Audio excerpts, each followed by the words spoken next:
స్థానిక సమస్యలను ప్రస్తావిస్తూ రాష్ట్ర ప్రభుత్వ పనితీరును ఎండగడుతూ 14వ రోజు చంద్రబాబు వస్తున్నా మీకోసం పాదయాత్ర సాగింది.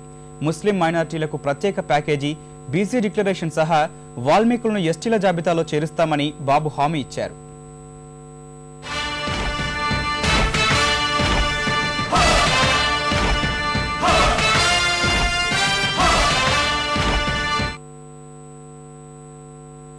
కర్నూలు జిల్లాలో రెండో రోజు తెలుగుదేశం అధినేత చంద్రబాబు నాయుడు నిర్వహించిన వస్తున్నా మీకోసం పాదయాత్రకు విశేష స్పందన లభించింది. యాత్రను సాగిస్తూనే పూరి గుడిసెలు, పల్లె బస్సులు, ఆటోలలో ప్రయాణిస్తున్న వారితో బాబు మమేకమయ్యారు. రెండో రోజు బసన్నబావి నుంచి ఆలూరు జూనియర్ కళాశాల మైదానం వరకు సాగిన యాత్రలో ప్రజలను ఉద్దేశించి పలు ప్రాంతాల్లో చంద్రబాబు ప్రసంగించారు. అవినీతి అక్రమాలను ఎత్తి చూపుతూ పేద ప్రజలకు అండగా నిలుస్తామంటూ భరోసా కల్పించారు. యాత్ర మధ్యలో కుడికాలు కండరాలు పట్టేసి మెలిపెడుతున్న నొప్పిని పంటి బిగున భరించిన చంద్రబాబు ఆలూరు బహిరంగ సభలో ప్రసంగించి కాంగ్రెస్ వైకాపాలపై నిప్పులు చేరిగారు. ఉపాధి హామీ మొదలుకొని మరుగుదొడ్ల నిర్మాణం వరకు అన్నింటా దోచుకోవడమే పనిగా పెట్టుకున్న తల్లి కాంగ్రెస్, పిల్ల కాంగ్రెస్ నేతలకు బుద్ధి చెప్పాలని ప్రజలకు పిలుపునిచ్చారు.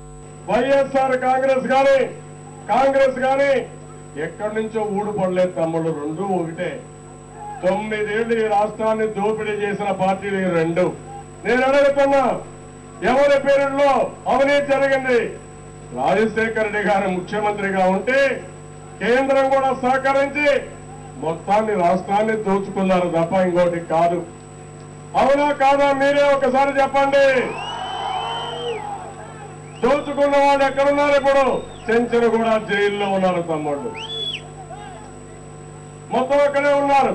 మొన్నటి వరకు ఒకే పార్టీ, ఇప్పుడు తల్లి కాంగ్రెస్, పిల్ల కాంగ్రెస్ రెండు పుట్టాయి. కాంగ్రెస్ అయి వైఎస్ఆర్ కాంగ్రెస్, రెండు కాంగ్రెస్. దీంట్లో అంతా ఒకటే తోడు దొంగలే. అంతకుముందు ఆలూరులోకి ప్రవేశించిన చంద్రబాబును స్థానిక మైనార్టీ నేతలు ఘనంగా సన్మానించారు. మైనార్టీల కోసం 2500 కోట్ల రూపాయలతో ప్రకటించిన ప్యాకేజీని అమలు చేయడంతో పాటు 50,000 రూపాయల నగదు పంపిణీతో పేద మైనార్టీ యువతుల పెళ్లిళ్లు ఘనంగా నిర్వహిస్తామని బాబు హామీ ఇచ్చారు. 5,500 కోట్ల రూపాయలు మినిమించి ఆర్థిక సహాయం చేయడం, ముస్లిం పిల్లలు పెళ్లి చేసుకోవాలని ఆడపిల్లలకి 50,000 రూపాయలు ఇచ్చి కట్నంగా ఇచ్చే వాళ్ళందరినీ పెళ్లి చేసేవారు జరుగుతుంది. ఇమాములకి, మైజన్లకి 5,300 రూపాయల గౌరవ వేతనం ఇవ్వాలని తెలుగుదేశం పార్టీ నిర్ణయించారు.